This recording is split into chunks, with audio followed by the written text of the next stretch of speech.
आपल्यालाही एक समृद्ध महाराष्ट्र घडवायचा आहे। समृद्ध महाराष्ट्र घडवायचा असेल तर तो केवळ समृद्ध गावातच घडू शकतो।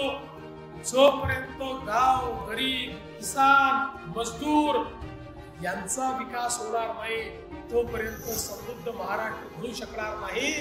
आणि म्हणून अशा प्रकारच्या अनेक योजना आपण सुरू केल्या, पण आपल्या लक्षात आलं योजना अनेक आहेत, काही गावं फायदा घेत आहेत, काही गावं मागे राहत आहेत। आणि मग कुठलंच गाव मागे राहू नये या दृष्टीने मुख्यमंत्री समृद्ध पंचायत राज अभियान आपण तयार केलंय की ज्या अभियानामध्ये केंद्र सरकारच्या, राज्य सरकारच्या सगळ्या योजना या गावापर्यंत आपल्याला न्यायच्या आहेत, त्या व्यक्तीपर्यंत आपल्याला न्यायच्या आहेत। इतक्या योजना आहेत की गावातला कोणीही योजनेविना राहणार नाही।